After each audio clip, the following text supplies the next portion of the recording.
des petits endroits où c'est de l'art déco, je vous le dirai au fur et à mesure. Hein. Ainsi que dans la ville, il y a des endroits où aussi c'est art déco. Mais ici, majoritairement, c'est art nouveau. Je dis ça au départ pour bien situer les deux styles. Après, sinon c'est n'importe quoi, sinon on fait des variétés. Il faut quand même préciser les choses. Bon. Alors justement, dans l'art nouveau, ici nous avons un maître verrier de très haut niveau, Jean Lesguive de Biarritz. Jean Lesguive de Biarritz nous a fait ces vitraux, ces panneaux que vous voyez ici, avec une technique nouvelle de l'art de 1930 qu'on a appelé les vitraux en dalle ou en pavé de verre. En dalle ou en pavé de verre, ça c'est particulier à cette époque-là. Alors Jean Lesguive travaillait à plat avec des carrés de couleurs en verre qui étaient fondus et il attachait beaucoup d'importance à la coloration. Il faisait des groupements de couleurs dans ses vitraux. Il attachait aussi beaucoup d'importance au fait que dans les panneaux de verre, il voulait des défauts, des microbules, des fissures, des incrustations, parce que ça donne un côté vitrail, quoi, ça donne un côté brillance. Et il accentuait aussi, Jean Lesguive, sa brillance en cassant les angles de ces pavés de verre. Vous le verrez tout à l'heure en sortant. Il brisait les carrés de verre de plus en plus pour diffracter la lumière. Les rayons lumineux passent au travers, ils sont diffractés, donc ça augmente la brillance. Si vous avez une vitre unie, parfaite, ça ne brille pas. Pour que ça brille, il faut qu'il y ait des défauts, des choses comme ça. Naturellement, on comprend très bien qu'avec cette technique de la dalle de verre, du pavé de verre, on ne peut pas obtenir des illustrations religieuses aussi finement que dans les vitraux des frères Moméjean, qui sont des vitraux traditionnels, qui sont de la peinture sur verre. Bon, on va voir ça tout à l'heure. Ici, non. Donc ici, Jean Lesguive faisait des mosaïques de petits morceaux de verre qu'il cassait et qu'il assemblait en mosaïque pour faire des décorations. Alors c'est un peu plus rustique, mais quand même, il arrivait à faire ça. Alors, sur le côté gauche, là-bas, c'est tous les vitraux qui concernent la Passion du Christ. Alors là-bas, vous avez le marteau, les clous. Ici, vous avez la croix et la couronne d'épines. Ici, vous avez la colonne sur laquelle on a ficelé le Christ et le fouet pour le flageller. Et ici, nous avons le calice qui contenait le vinaigre que l'on a passé sur les lèvres du Christ, ou qu'on nous a fait boire. Lorsqu'il réclamait à boire, on l'a assoiffé un peu plus avec du vinaigre. Voilà. Donc voilà la technique de Jean Lesguive. Au niveau des couleurs, Jean Lesguive, sur la passerelle, là-haut, sur la galerie, il a utilisé uniquement des couleurs, des pavés de verre bleu. Et parce que toute la galerie est consacrée à la Vierge Marie. Et le bleu, c'est la couleur de la Vierge. Et les illustrations que vous avez dans ces oculus, eh bien, ce sont les litanies de la Vierge. Les litanies de la Vierge. Donc toute la galerie en haut est consacrée à la Vierge Marie avec la couleur bleue dans les oculus. Alors on a un autre maître verrier très important, ici célèbre, les frères Moméjean. Les frères Moméjean et Joseph Moméjean, surtout, qui avait un atelier ici en Daille. Les frères Moméjean, c'était une énorme entreprise de vitraux. Ils avaient des ateliers à Paris, à Madrid, à Saint-Sébastien et à Hendaye. À Hendaye, ils avaient un atelier où il y avait 250 personnes quand même. Donc il y avait... Alors Joseph Moméjean, qui était le responsable de l'atelier d'Hendaye, nous a fait tous ces jolis vitraux dans les chapelles. Le style de Joseph Moméjean, c'est un style de vitrail traditionnel, c'est-à-dire ce sont des petites lamelles de verre tenues dans une résille de plomb et qui sont peintes. Alors, la palette de Joseph Moméjean, c'est une palette qui s'inspire de la Renaissance italienne, d'une période particulière qu'on a appelée le Quattrocento. Le Quattrocento, c'est un mot savant pour dire c'est l'an 1400. 1400, c'est le Quattrocento. Bon. Et dans cette période particulière qui est l'âge d'or de la Renaissance italienne, eh bien, il y avait donc un dessin très fin, très figuratif, très précis, très nerveux, qu'on retrouve dans les vitraux, et surtout une coloration très soutenue. Les verts, les bleus, très soutenus dans les tableaux du Quattrocento. On retrouve cette palette de couleurs dans les vitraux de Joseph Moméjean, que nous verrons tout à l'heure en passant. Donc deux styles de vitraux différents, les dalles de verre de Jean Lesguive, les vitraux traditionnels des frères Moméjean. Ça va ? Alors, dans les pavés de verre et dans les dalles de verre, on voit aussi ce magnifique maître-autel en pavé de verre, un peu semblable à Jean Lesguive. Alors, on doit être les seuls en France à avoir un maître-autel en verre, je pense, c'est une particularité. Mais ça va très bien dans l'église. Alors, si vous regardez bien ce maître-autel en pavé de verre, vous apercevez que vous avez un petit galon doré, de mosaïque dorée, qui fait tout le tour du du maître-autel. Vous voyez ce petit galant doré. Et ce petit galant doré, il faut s'en rappeler, parce que ça, c'est un marqueur de l'art déco. Vous remarquerez que le maître-autel est très en hauteur. Au Pays Basque, tous les maîtres-autels sont très en hauteur. Il y a une raison à ça. C'est pour que l'on voit mieux les prêtres. Bon, d'accord. Dans la France aussi, on voit mieux les prêtres quand ils sont un peu en hauteur. Mais au Pays Basque, ils sont très en hauteur. Si vous allez à Saint-Jean-de-Luz, il y a 15 marches. Hein. Si vous allez à Cibourg, il y a 14 marches. Si vous allez à Saint-Vincent, il y a 13 ou 14 marches. Hein. Ils sont très en hauteur. Il y a une raison à ça. La raison, c'est que au concile de Toulouse de 1590, les bons pères, les responsables, l'autorité religieuse, a décidé de créer une zone sacrée entre le ciel et la terre.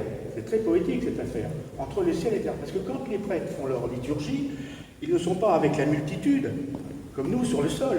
Ils ne sont pas non plus au ciel. Certains n'iront pas. Ils sont dans une zone sacrée entre le ciel et la terre, une zone protégée. Voilà. C'est pour ça qu'ils sont au plus près du ciel, toujours très haut, quoi. Alors cette histoire de zone entre le ciel et la terre a disparu dans le Grand Sud-Ouest, plus ou moins, mais elle a perduré au Pays Basque. Voilà, elle a perduré au Pays Basque. C'est pour ça. C'est une des raisons, hein. C'est pas la seule. Hein. Voilà. Alors, au niveau des illustrations et des décors. Alors, on a ici un très beau tableau d'une huile sur toile, fin 18e, début 19e, où la thématique est la suivante. On a Saint Jean-Baptiste, le petit enfant, à gauche, qui offre des fleurs à l'enfant Jésus, lequel offre des fleurs à sa maman la Vierge. On a ici une progression vers la divinité, en montant. Voilà. Ce tableau nous a été offert par la famille de l'architecte Edmond Durando, dont nous verrons tout à l'heure la villa. La famille de l'architecte Edmond Durando.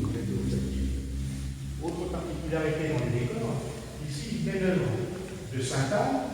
Ici c'est Sainte-Anne, hein, une belle œuvre de Sainte-Anne avec la fille de la Vierge. Alors dans cette œuvre-là, cette 19e, c'est très figuratif. Le moindre petit détail a été reproduit, a été sculpté, vérifié, etc. Le moindre petit détail. En 1930, apparaît Constantin Brancusi, apparaît l'art nouveau, apparaît l'art moderne. Alors il y a des artistes comme Constantin Brancusi qui dépouillent entièrement les œuvres. Ils enlèvent tous les petits détails qui polluent un petit peu le message. Et ils font des œuvres qui sont très lisses, qui sont très dépouillées, où ils ne gardent que les personnages, et encore même pas Sainte-Anne, la Vierge, ils ne gardent que l'élan, que le mouvement des personnages, très dépouillé. Alors ici, on a une œuvre qui ressemble un petit peu à ce que faisait Constantin Brancusi, des œuvres très dépouillées, etc. Mais la thématique ici est exactement la même que là-bas, hein, c'est clair, c'est simplement une question de style qui diffère. Hein. Alors cette œuvre-là a été faite par un sculpteur andalais, par Gabriel Oriot, qui nous a fait cette œuvre-là à la manière de Constantin Brancusi, et il nous a sculpté aussi Gabriel Oriot, tous les buffets d'orgue de Sainte-Anne et de Saint-Vincent. Il y a une dizaine d'années, toutes les arcatures, tout ça, toutes les feuilles de laurier, tout ça, ça a été sculpté par Gabriel Oriot, un sculpteur de la région, un sculpteur andalais. Voilà. Ce grand panneau maintenant que vous avez là-bas, ce grand décor, à l'origine, on a des photos où on voit le mur droit, un mur en béton droit, lisse, aucun décor. Et quelques années après, on a demandé à Charles Jacob, qui était un artiste fresquiste et sculpteur, de réaliser un panneau. Alors voilà comment il a opéré. Charles Jacob a tracé les personnages sur ce panneau lisse, blanc, et par derrière, il a creusé un petit peu les personnages. Donc les personnages sont creusés dans le mur, ce qui fait que quand vous êtes au pied du mur, tout est lisse, rien ne dépasse. C'est simplement creusé pour faire apparaître un petit peu les reliefs des personnages. C'est une technique mixte.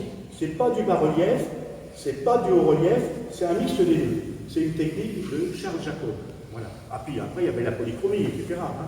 Mais quand même, pour faire apparaître les personnages, les reliefs, il a creusé par derrière, le blanc, pas par derrière le mur, hein, sur le mur, sur la face du mur, hein, c'est clair. Hein. Voilà. Bon. La thématique, alors c'est une thématique, alors la scène se passe, non pas sur l'océan, comme on pourrait croire, mais sur le lac de Tibériade, hein, c'est une scène biblique du lac de Tibériade. Alors Charles Jacob avait choisi donc cette thématique, parce que c'est une thématique, comment dire, maritime un petit peu, quoi, qui correspond qui s'accorde bien avec l'océan ici. Mais c'est pas l'océan, c'est le lac de Tibériade. On se rappelle l'histoire, les marins sont dans la barque, ils s'endorment plus ou moins, la tempête se lève, ils embarquent de l'eau, ils vont sombrer. Alors le Christ est dans la barque, alors, il râle, les marins râlent. Alors, maître, sauve-nous. Alors Jésus leur répond, la phrase célèbre, homme de peu de foi, qu'avez-vous fait de votre foi? De mémoire, je cite un petit peu, mais c'est ça, homme de peu de foi, qu'avez-vous fait de votre foi? Mais encore une fois, je répète, ce n'est pas l'océan, c'est le lac de Tibériade, mais ça s'accorde bien avec l'océan ici. Ça va? Alors, Charles Jacob était un artiste itinérant. Il faisait que de l'art religieux sur commande. Il allait dans les différentes églises et en fonction des commandes, il travaillait, Charles Jacob. Il nous a sculpté, Charles Jacob aussi, le grand Saint Paul que vous avez là-bas, en hommage à Paul d'Aramon, celui qui est décédé et grâce à qui on a cette belle église aujourd'hui. Alors donc, en hommage, Paul d'Aramon, Saint Paul. C'est une pierre sculptée, c'est pas un moulage en plâtre, c'est une pierre sculptée en taille directe, grande forme. Pareillement, il nous a sculpté une grande Sainte Rita là-bas, en hommage à Rita Belle, la femme du comte d'Aramon, celle qui nous a amené les 100 000 francs or pour faire l'église. Ça, c'est la palette Moméjean. C'est la signature Moméjean d'avoir des vitraux très en couleur, très soutenus. Ça, c'est tout à fait significatif de Joseph Moméjean. Une particularité ici, c'est que généralement, dans les vitraux, les gens se remettent don de la famille un tel ou don de monsieur et madame un tel. Ici, non. Ici, Rita Belle a voulu être représentée jeune. Là, ici, nous avons le visage de Rita Belle jeune. Voilà. Alors, venez, on va continuer. Alors ici, c'est la chapelle Saint-Joseph. Alors, on a naturellement la mort de Saint-Joseph qui est traitée en grisaille. La grisaille, c'est une technique particulière de vitrail, qui est traitée en vitrail, On voit ici Jésus qui bénit son père nourricier. Il est en train de bénir son père qui est mort. Avec ce geste-là que je vous fais, vous voyez, ce geste des doigts. Le Père, le Fils, le Saint-Esprit, la Trinité. Ce geste-là de bénédiction.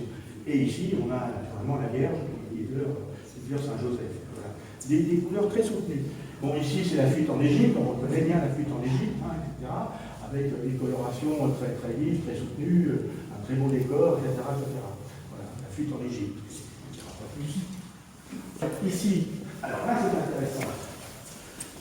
On a ici un maître-autel parfaitement art déco. C'est-à-dire que la mosaïque dorée, vous vous rappelez, je parlais de la mosaïque dorée qui était un marqueur de l'art déco. Donc ici, on a de la mosaïque dorée, art déco, une symétrie parfaite, parce que dans l'art déco, il y a aussi pas mal de symétrie. Une symétrie parfaite, donc un maître-autel art déco. Plus intéressant, là-haut, Sainte-Anne et la Vierge enfant. Alors ça, c'est intéressant parce que vous avez un papyrus sur lequel la Vierge apprend à lire. À l'époque de la Vierge, les livres traditionnels n'existaient pas. Les gens apprenaient à lire sur des feuilles de papyrus. Alors, on allait cueillir des fleurs de papyrus, on les mettait sur une table, on les mouillait abondamment, on les battait avec des battes en bois, ça donnait une pâte blanche qu'on laissait sécher au soleil, et après on découpait des bandes de papyrus, donc, et qu'on roulait dans des rouleaux, dans des étuis, on appelait ça des volumens, donc le livre volume, ça vient de là, volumens, et à l'époque de la Vierge, les gens écrivaient et lisaient sur ces papyrus ce qu'on appelait des volumens. Alors, ici, on reconnaît très bien la Vierge qui est présentée au temple, et ici, nous reconnaissons très bien Sainte-Anne, en rouge, qui reçoit l'annonciation de l'archange Gabriel qu'elle va concevoir.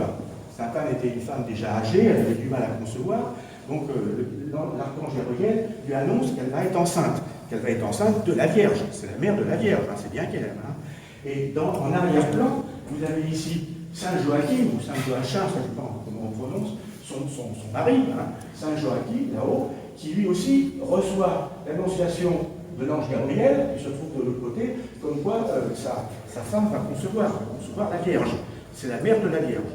C'est donc l'annonciation faite à Sainte-Anne qu'elle va donner naissance à la Vierge.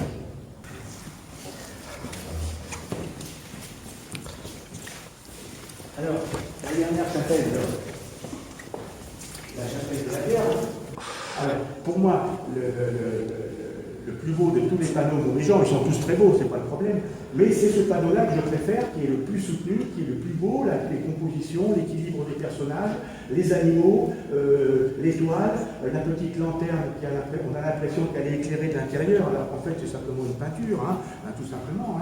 À mon avis, c'est ce panneau-là de la nativité qui est quand même l'un des plus réussis de tous. Ils sont tous très beaux, mais moi je préfère celui-là. Et vous remarquerez que Saint Joseph, ici, tient des fleurs. Ces fleurs, ce sont des fleurs d'iris, et non pas des fleurs de lys. Alors, le tombeau de la famille d'Aramon, bon, ce qui est intéressant, c'est pour ça que je vous montre ici, c'est cette grille que vous avez là. Cette grille qui est une grille forgée, c'est pas de la ferronnerie de la froid, parce que les marrons sont trop épais, donc c'est 1,5 cm, donc c'est forcément forgé à chaud. Et le panneau que vous avez là, c'est de l'art nouveau, de l'art féminin. C'est symétrique, vous regardez, il y a des fleurs, il y a des branchages, il y a des rinceaux, il y a des volutes. C'est un style tout à fait art nouveau, ceci. Typiquement art nouveau. Nous sommes dans un style art nouveau ici, pas art déco, c'est différent. Là, c'est art nouveau, tout à fait. Voilà. Donc c'est forgé, on en verra aussi pas de cristal, tout ça. C'est une technique formidable. Je vous signale que le père de Boris Vian, il a fait tout, c'était un forgeron d'art aussi, il faisait ça. Et si vous allez voir sa maison, la maison d'Edmond Rostand à Cambo, eh bien, vous verrez tous les balcons, toutes les grilles comme ça, art nouveau, art déco, qui ont été faites par le père de Boris Vian, qui était un forgeron d'art. C'est un gros travail, il faut forger, il faut des symétries, il faut faire des volutes, c'est un très beau travail. C'est pas de la ferronnerie fait à froid, déformé à froid. C'est un autre niveau. Bon, ça va bien? Alors, je suis obligé de fermer les lumières, de fermer l'église. Alors, vous allez vous occuper.